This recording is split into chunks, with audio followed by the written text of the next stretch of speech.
Aslam friends, welcome back my YouTube channel. चलिए आइए अब हम नावल का पार्ट नंबर 37 स्टार्ट करते हैं।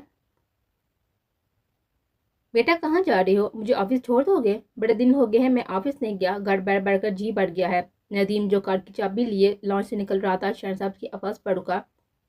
साईं, वो उनके लिए अदब से रास्ता बनाता हुआ सर झुकाए पीछे हुआ। शहर साहब मुस्कुराते बाहर के जाना बढ़ के थे। नदीम ने स्पॉट नजर से कुछ फासले पकड़े साले को देखा, जो बैग कांधे पर लटकाए उसे घूरे थे। हमें यूं छोड़ना था आपने, दादा साहब को क्यों रोक लिया? वो मुंह सजाए बोली। नदीम ने तासु से सर झटका। मैं उन्हें इनकार कैसे करता था? आप चले, मैं रास्ते में ड्रॉप कर दूंगा आपको। वो आगे बढ़ता हुआ सर लहजे में बोला। साले ने उसके पीछे हाथों को तरस में नचाया और फिर उसके साथ चल दिए। दादो, आज तो आप मेरी यूनिवर्सिटी चल रही मेरे साथ। साले शहनशाह साहब के साथ पीछे बैठी मुस्कुराई, जिस पर वो बेसाता मुस्कुरा गए थे। गाड़ी सड़क पर रफ्तार से दौड़ रही थी जब नदीम ने अचानक ब्रेक्स लगाए थे। क्या हुआ नदीम? शहनशाह साहब ने फिक्रमंदी से पूछा। साईं, सड़क के बीचों बीच कोई बेहोश पड़ा हुआ है। नदीम ने स्पॉट नजर से सड़क पर पड़े हुए एक शख्स को देखकर कहा, जो एक पुरानी चादर लिपटे हुए पड़ा हुआ था। ट्रैफिक न होने के बराबर थी। साईं, मैं देखता हूँ। वो उन्हें मुतमिन करता हुआ नीचे उतरा और उनके जाना बढ़ गया। साले ने घबराते हुए विंडो से बाहर देखा था। उसका दिल बहुत घबरा रहा था। नदीम का भी कुछ मशकूक लगा था, वो इसलिए उसने अपने शाल के नीचे से पिस्टल को लोड किया था और उसकी तरफ बढ़ा था। दादो, साले ने चीखते हुए उन्हें गाड़ी के गिलास से नीचे झुकाया था। गोली उनके सर के ऊपर से गुजरी थी। नदीम पलटा था। उनकी गाड़ी के करीब दो मशकूक आदमी हाथ में असला लिए पहुंचे थे। और इससे पहले गाड़ी की तरफ बढ़ता नीचे बड़े आदमी ने उसे पीछे से गन्ने से दबोचा था। शाह साहब को एक आदमी ने बाजू से पकड़ते हुए नीचे गिराया था। दादो, साले रोते हुए गाड़ी से उतर कर शाह साहब की तरफ बढ़ी थी, जब दूसरे आदमी ने उसे बाजू से पकड़कर उसकी चादर खींच कर नीचे गिराता हुआ वो कहकर लगा गया था। शाह साहब के सर पर चोट लगी थी। वो चाह कर भी उठ नहीं पा रहे थे। नदीम ने बाजू की कोहनी से उस आदमी को नीचे गिराया था। उसके मुंह पर एक किक मारी थी। दूसरा आदमी शहनशाह साहब को वहीं छोड़कर उसकी तरफ बढ़ा और उस पर फायर किया। वो आदमी गाड़ी के पीछे हुआ था, मगर गोली उसके कान से वो लगी थी। साले चीही थी। वो कंधे पर हाथ रखता हुआ उस आदमी पर गोली चला चुका था। गोली उस आदमी के सर पर लगी थी। वो तरफ तवा सर पर गिरा था। तीसरा आदमी साले को बाजू से पकड़े उसके गर्दन में पिस्टल रख चुका था। कोई चालाकी नहीं, वरना से मार दूंगा। नदीम अपनी जगह पर साकत हुआ था।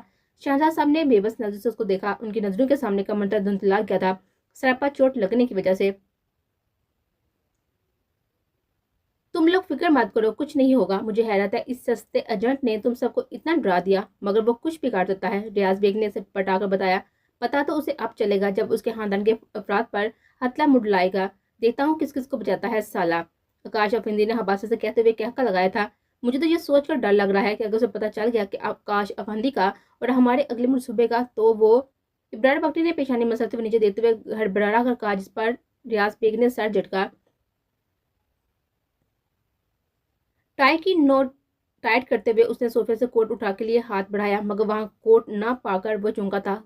जुनैरा कोट उठाए उसकी तरफ बड़ी थी।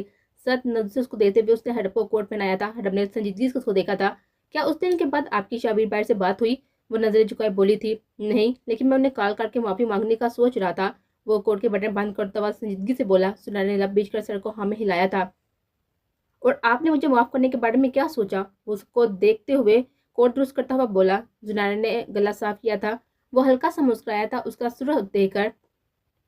आप साफ साफ कह सकती हैं कि आप मुझसे नाराज नहीं रह पा रही, वो संजीदगी से बोला था। जुनैरा ने चौंक उसको देखा था, जिसे जरा भी शर्म नहीं आई थी ऐसी बात करते हुए। क्या आपको जरा भी पछतावा नहीं है जो आपने कहा मुझे? वो तन कर बोली थी। माफी मांग चुका हूँ और अगर आप चाहें तो पूरी जिंदगी मांगता रहूंगा, वो स्पॉट लहजे में बोला। जुनैरा ने गड़बड़ाकर आसपास देखा। कोई जरूरत नहीं है, मैंने भी बहुत सारी ज्यादतियां की हैं आपके साथ पहले, वो शर्मिंदगी से नजर झुकाते हुए बोले। लेकिन मैंने इन गलतियों के लिए आपको बहुत पहले माफ कर दिया था, आपको शर्मिंदा होने की जरूरत नहीं, मुझे देखता हुआ बोला। जुनैरा ने नजर उठाकर उसकी आंखों को देखा। वो जिनसे मोहब्बत की जाती है उनकी गलतियां नजरअंदाज कर देनी चाहिए, जैसे आपने कर दी, वो संजीदगी से बोला। जुनैरा ने नजरें झुकाई थी। वो संजीदगी से उसको जाना पड़ता उसकी कमर में बाजू हमाल करता हुआ उसे करीब कर गया था। जब आप ब्लश करती है ना, खुदा कसम मुझ पर हंसी काबू नहीं होती। उसके सुर पटे हुए गाल को हाथ से खींचते हुए श्री लहजे में बोला। जुनैरा ने आंखें फैलाकर उसको देखा था और मुका बनाकर उसके सीने पर मारा था। वो हल्का सा मुस्कुराते हुए उसके गाल को लबू से छू गया था। जुनैरा लाल पट्टी से पीछे दिखा देती हुई कमरे से निकल गई थी। नदीम ने उसके कहने पर पिस्टल नीचे फेंका था। दूसरा आदमी नाक से खून साफ करता हुआ उठकर पिस्टल उठा चुका था। यार, इस हसीना का क्या करें? इसको ऐसे ही मार देना बेवकूफी होगी, वो आदमी हबासे से साले को देखता हुआ बोला। नदीम ने मुट्ठी बीची थी। शहनशाह साहब ने धुंधलाई नजरों से सब देखा। उनके सर से खून बह रहा था। नदीम ने उन्हें सहारा देकर उठाया। नदीम, मेरी बच्ची को बचा लो, वो धीमे लहजे में बोले थे। नदीम ने संजीदगी से इन आदमियों को देखा जो साले को हबासे से देख रहे थे। वो शहनशाह साहब को गाड़ी के आसरे लगाता हुआ शार से दूसरा पिस्टल निकालकर साउदीन पर फायर कर चुका था, जो साले की तरफ बढ़ रहा था। वो संजीदगी से चलता हुआ उसकी चादर नीचे से उठाता हुआ उसकी नजरें झुकाए उसकी जानब बढ़ा था। साले ने नजरें उठाकर उसको देखा और उसके हाथ से चादर ली। शहनशाह साहब ने मुस्कुराकर उसको देखा था और फिर बेहोश हुए थे। नदीम और साले जल्दी से उनकी तरफ बढ़े और इन्हें गाड़ी में बिठाया। नदीम ने स्पॉट नजर से अपने बाजू को देखा, जो उसकी सफेद कॉटन की कमीज को सुरख कर चुकी थी। गाड़ी को उसने तेजी से हॉस्पिटल की तरफ दौड़ाया था। शहनशाह साहब की पेशानी से बहता हुआ खून देकर साले ने रोते हुए शहनशाह साहब की पेशानी पर अपनी चादर रखी थी, जहां से खून बह रहा था। एक हफ्ते बाद, मरजान कोई तरीका है? मैंने 1000 बार कहा है, आप गीला टॉवल बेड पर डाल देते हैं। जारा ने मुंह बनाते हुए बेड पर पड़ा हुआ टॉवल उठाया। दरअसल वो क्या है ना कि मुझे आपकी ये छोटी सी नाक जब आप गुस्सा करती हैं, सुरह पड़ती हुई बड़ी बात है, मैं क्या करूं अब? वो शर्ट के बटन बंद करता हुआ शरीर लहजे में बोला। सारे ने आंखें सुख उसको देखा था। ठीक है, डीटू के डीट हैं आप, वो तनकर कहती हुई वहां से निकली थी। वो बस मुस्कुरा गया था। अस्सलाम वालेकुम साईं, आपकी तबीयत कैसी है? नदीम, जो शहनशाह साहब के बुलाने पर घर आया था, लॉन्च में आफरीन बेगम को उनके साथ बैठे देखकर पहले तो चौंका, फिर शहनशाह साहब से मुखातब हुआ, जो सोफे पर बैठे उसे देखकर मुस्कुराए थे। वालेकुम सलाम, आओ बेटा, हम बेहतर हैं, मुल्ला का करम है। उसे सोफे की तरफ इशारा करते हुए बोले। नदीम ने संजीदगी से सोफे को देखा, मगर वो वहां बैठा नहीं था। अदब से हाथ बांधा हुआ वो अपनी जगह पर जम गया था। बैठ जाओ बेटा, कुछ जरूरी बात करनी है आपसे, आफरीन बेगम ने उसे देखते हुए मुस्कुराकर कहा। वो सारा हिलाता हुआ संजीदगी से सोफे पर बैठा। मेरी एक बात मानोगे नदीम? शहनशाह साहब ने मुस्कुराते हुए पूछा। हुक्म करें साईं, वो तासुब से बोला। मेरी पोती साले सोहेल से निकाह कर लो। नदीम चौंकते हुए सर उठाया था। अपनी बेगम ने मुस्कुराते उसे देखा, जो नजर झुका गया था। साईं, ये आप क्या कह रहे हैं? वो नजर झुकाए मुतबस्सम लहजे में बोला। मैं बिल्कुल ठीक कह रहा हूँ, तुमसे बेहतर मुहाफ़िज़ उसे शायद दुनिया में ना मिले। शहनशाह साहब ने उसको देखते हुए संजीदगी से कहा। वो कुछ देर संजीदगी से नजर झुकाए खड़ा रहा। क्या सोचा आपने बेटा? आफरीन बेगम ने इसको देखते हुए पूछा। जैसा आपका हुक्म साईं, वो हाथ जोड़ता हुआ संजीदगी से बोला। शहनशाह साहब ने मुस्कुराते हुए उठकर उसको गले लगाया था। आफरीन बेगम मुस्कुराते हुए घर वालों को खुशखबरी देने चली गई थी। बहुत वक्त बाद तो घर में खुशियां लौट रही थी। टेरेस पर खड़ा वो संजीदगी से सामने फैले शहर को देख रहा था। सब अपनी मसरूफियात में मसरूफ नजर आ रहा था। वो संजीदगी से स्टील रॉड हाथों में थामे स्पॉट नोज से एक गैर मरे नुक्ते को न जाने कब से देख रहा था। वो साकत खड़ा था जब उसके फोन की रिंगटोन बजी। अस्सलाम वालेकुम अंकल, वो फोन कान से लगाता हुआ गंभीर लहजे में बोला। वालेकुम सलाम।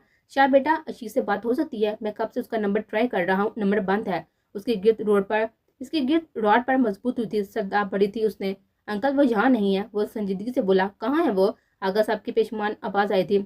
यूनाइटेड स्टेट में, वो कसी रकबे पर फैलवा शहर देता हुआ गंभीर लहजे में बोला। क्या दिमाग खराब है तुम्हारा? तुमने अकेले से वहां क्यों भेज दिया? और कितनी बार मुझे पछताना पड़ेगा अपनी बेटी का हाथ तुम्हें सौंपने पर? आगा साहब का लहजे में बोले थे।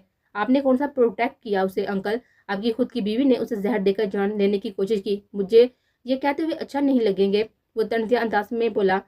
आगा साहब चौंके थे उसके कठोर जवाब पर। वो ऐसा तो था नहीं, कैसे उसने ऐसे जवाब साफ उनके मुंह पर दे मारा था? वो काल मुनकिता करते हुए सर आप बढ़ कर रह गए थे। हेलो मैक्स, कैसा जा रहा है सब? वो फोन कान पर रखता हुआ बोला। सब ठीक चल रहा है, उन्होंने शर्तों पर अमल करना शुरू कर दिया है। वहाँ सरकारी अस्पताल और स्कूल बनाने का काम शुरू हो चुका है। बजट का हजम वगैरह और अमाउंट वगैरह सब मुंतहस हो गया है। प्रोजेक्ट 3 महीने में मुकम्मल हो जाएगा। ठीक है, वो ऑडियो इलेक्शन से एक हफ्ते पहले लीक कर देना। वो स्पॉट लहजे में बोला। हाँ हाँ, अब मुझे हमारा लूसीफर नजर आ रहा है, जो कहीं गुम हो गया था। मैक्स ने मुस्कुराकर कहते हुए काल मुकता की थी। सही कहा तुमने, लूसीफर और शायरी में बहुत फर्क है। मैं सोचता हूँ मेरे पास दिल ही नहीं था, मगर न जाने किस तरह उस रात एक मासूम सी लड़की को देखकर दिल धड़क उठा था।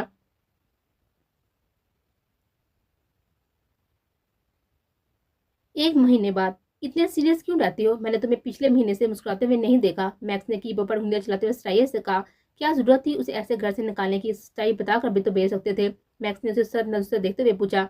मैं उसे दिखाना चाहता था कि वो मेरे बगैर भी रह सकती है, कमजोर नहीं है वो सोचती है कि वो मेरे साय में महफूज है, मगर मैं चाहता हूँ कि वो मेरे साय से महरूम होकर मजबूत बने। वो बने जो वो चाहती थी, मगर मेरी वजह से उसकी पढ़ाई छूट गई। उसके हवाब अधूरे नहीं छोड़ना चाहता था मैं।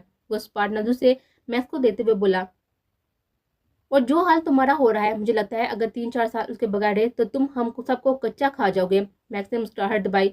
यार मुस्कुरा भी दो, वो नहीं देख रही, मेरे सामने शरीर बनने की जरूरत नहीं है। मैक्स ने उसकी तरफ फाइल उछालते हुए कहकर लगाया। शाबी ने फाइल को पकड़कर टेबल पर रखी और उसे सख्त से नवाजा, जिस पर उसका मुंह लटक कर रह गया था। क्या खबर है, कैसा चल रहा है हमारा काम? वो बात बदलता हुआ बोला।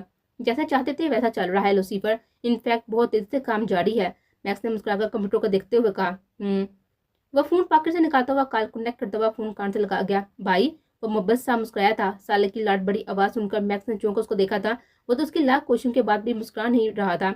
मेरा निकाह है आज, क्यों नहीं आ रहे आप? मैं कट्टी हो जाऊंगी आपसे। मेरी फेरी का निकाह है? माशाल्लाह, मुबारक हो, वो नरमी से बोला था। मैक्स दोबारा कंप्यूटर की तरफ मुतवज्जो हुआ था। यस भाई, लेकिन आज आपको आना ही पड़ेगा मेरे निकाह में।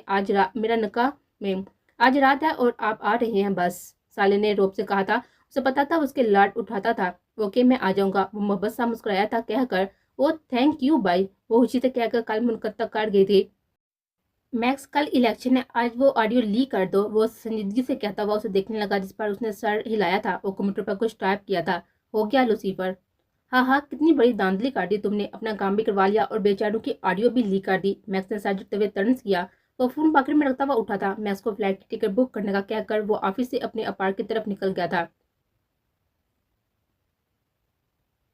ब्रेकिंग न्यूज, इलेक्शन से एक दिन पहले रियाज बेग, इबरार बख्ती और अनीस मलिक की ऑडियो लीक। मुल्क में होने वाली दहशतगर्दी सरगर्मी में मुलव्वस होने के सबूत मिले हैं।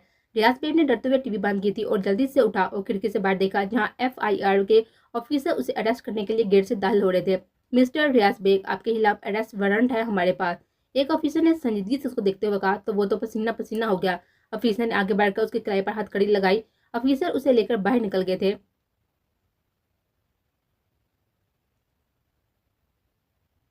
अरूसी लिबास में पुरपुर सजी वो गहरी नजर से बुक के रट्टे मार रहे थे। जब वो व्हाइट सिंपल से शलवार कमीज में वॉशरूम से बाहर निकला, उसे मसरूफ देखकर वो हल्का सा मुस्कुराया। वो बुक को शर्मिंदगी से तकिए के नीचे देते हुए सीधी होकर बैठी। आप पढ़ सकती हैं, मैं जानता हूँ कल आपका पेपर है। वह संजीदगी से उसे मुस्कुराता हुआ देकर उसे शर्माता हुआ देकर बोला। साले ने चौंक उसको देखा। हम सच में पढ़ लें नदीम, वो आदमी मुंह खोलती हुई बोली, इस पर वरना चाहते हुए मुस्कुरा गया था। बिल्कुल, आप पढ़ सकती हैं, कल आखिरी पेपर है ना आपका, कितने बजे है? वो बैठ के किनारे पर बैठता उसकी बुक को देखते हुए बोला, कल 8 बजे है। पता नहीं इतनी जल्दी कैसे उठूंगी और सब कैसे होगा, बहुत टेंशन हो रही है, साले ने उदास होकर कहा। आप काट सकती हैं, मुझे यकीन है, उसका हाथ थमता हुआ बोला था। साले ने मुस्कुरा उसको देखा और सर हिलाया था। दिन को कुछ खाया था आपने? वो तो देता हुआ बोला। साले ने सर ना में हिलाया था। आप चेंज कर ले, मैं कुछ लेकर आता हूँ, वो कहता हुआ संजीदगी से उठा। साले ने मुस्कुराते हुए उसका हाथ पकड़ा था। आप बहुत अच्छे हैं नदीम, आप जैसा हम सफर पाकर एहसास हुआ मुझे आपसे बेहतर कोई नहीं मिल सकता था। लेकिन मेरे शाबिर भाई भी बहुत मेरा ख्याल रखते हैं, उनकी लाडली हूँ मैं, वो धीमे लहजे में बोली थी। नदीम ने मुस्कुराकर उसको देखा था। उसके हाथ को अपने लब्बू से छूता हुआ वो कमरे से निकल गया था। साले मुस्कुराती हुई चेंज करने चली गई थी।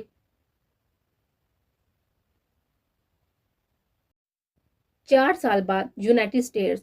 ब्लैक पैंट पर ब्लैक शर्ट पहने, उस पर ब्लैक घुटनों से आता स्टाइलिश ब्लैक ओवरकोट पहने, हिजाब बनाए चेहरे को ब्लैक मास्क से ढांपे, वो ब्लैक कलर का पर्स टटोलते हुए जल्दी से बस से उतरी थी। वो संजीदगी से अपना फोन ढूंढ रही थी जब एक आदमी ने उससे पर्स छीना था और आगे दौड़ा था। You little thief, give me back my purse, वो गुस्से से चलाती हुई उसके पीछे तेज कदम से दौड़ी थी। आदमी ने चौंक कर उसको मुड़कर देखा था, जो उससे ज्यादा तेज दौड़ रही थी। वो बुखलाते हुए एक गली में मुड़ा था। वो तेजी से एक तंग गली में मुड़ी थी। आदमी दौड़ते हुए रुका था। वो उसके सामने खड़ी थी। रिटर्न माई बैग क्विकली और I will break your bones, एक कदम उसकी तरफ बढ़ाती बोली। आदमी पीछे भागने की सोचता, उससे पहले वो पॉकेट से पिस्टल निकाल चुकी थी। Give me back my bag kid, वो पिस्टल उसकी जानब करती हुई शातिराना मुस्कुराते के साथ बोली। इस आदमी ने पर्स नीचे रखकर हाथ ऊपर उठाए थे। Beware, if you try to run away you will die, वो संजीदगी से चलती हुई उसकी जानब बढ़ती बोली। वो आदमी खौफ से आसपास देखता हुआ घबरा रहा था। जब एक पुलिस ऑफिसर वहां रुका था, उसके हाथ में पिस्टल देकर, hey this girl is trying to rob me, वो आदमी पुलिस ऑफिसर को देखता हुआ सटपटा कर बोला। वो सत नज से इस आदमी के पेट पर पंच मारकर एक ही उसके मुंह पर मार चुकी थी। उसके नाक से खून बह गया था। पुलिस ऑफिसर तेजी से उसकी तरफ भागकर आया था। आई हेट लाइज, उसके मुंह पर किक मारते हुए क्रस्ट लहजे में बोले। जब पुलिस ऑफिसर ने उसे बाल से पकड़कर पीछे हटाया था, वो आदमी आधा मोह होकर उठकर वहां से भाग गया था। Is your mind okay girl, come to the police station with me, police officer ने उसके साथ गुड़ी से नवाजते हुए कहा। बी इन बाउंड्री ऑफिसर, वो पुलिस ऑफिसर का हाथ झटकती हुई खा जाने में नोटिस देती हुई बोली। Who the hell are you, वो ऑफिसर गुस्से से लाल होता हुआ बोला था। CI एजेंट, वो अपना पास निकालकर उसके मुंह पर मारते हुए बोली। पुलिस ऑफिसर ने हैरानी से उसका पास देखा और उसे देखा। Sorry ma'am, I am really sorry, वो पास उसके पास से लेती हुई अपने पर्स में रखती हुई पिस्टल नीचे से उठाती हुई कोट की पॉकेट में रखती हुई वहां से वॉक आउट कर गई थी। हेलो मनाल, बस पहुंच रही हूँ, फोन कांटे लगाते हुए उसे चलते हुए बोली। क्या यार अशीक, इतनी देर कौन लगाता है, उसकी दोस्त हफ्की से बोली थी। शाबिर वो संजीदगी से कुर्सी उठा था। सीनियर जनरल की आवाज़ सुनकर वो उसके इंचार्ज के साथ आज खुद उसके ऑफिस में आए थे। I am proud of you Shabir. General ने उसे गर्मजोशी से सीने से लगाया था और वो ज़रा संजीदगी से उन्हें देखने लगा। सर आप यहाँ सब हैरियत है ना? वो संजीदगी से दराज करने लगा। माई बॉय, तुम जानते हो रियाज, इब्रार, अनीस और उनके गैंग को आज कोर्ट की तरफ से उम्र कैद की सजा और जुर्माना आयद हुआ है। तुम जानते हो जब तक वो अदायगी पूरी नहीं करते तब तक उन्हें फांसी नहीं दी जा सकती, लेकिन उनकी सजा मस्ट है। जनरल ने मुस्कुराकर कहा, ऑफ कोर्स मैं जानता हूँ सर। वो संजीदगी से बोला था। क्या हुआ शाह, तुम्हारे चेहरे से लग नहीं रहा कि तुम खुश हो? जनरल ने गोट्स को देकर पूछा था। सर मैं आउट ऑफ कंट्री जा रहा हूँ कुछ दिनों के लिए। आई सी, तुम्हें लीव चाहिए, ओके। मगर साफ साफ कह देते तब भी मिल जाती, उसके चेहरा लटकाने की क्या जरूरत थी। जनरल से मुसाफा किया और फिर उसे एक लिफाफा थमाकर चले गए थे जिसमें उसका प्रमोशन लेटर था। वो लेटर टेबल पर रखते हुए एक साथ आप बढ़ते हुए ग्लास पर में अपना अक्स देखने लगा। ग्लासेस उतारकर उसने संजीदगी से ग्लास में अपनी नीली आंखों को देखा था जिनमें चमक तो थी ही नहीं। वो चमक इस लड़की के साथ ही 4 साल पहले चली गई थी। कैसी होगी आप एंजल, और कैसी दिखती होंगी आप 4 साल बाद? वो हल्का सा मुस्कुराया था उसका सोचकर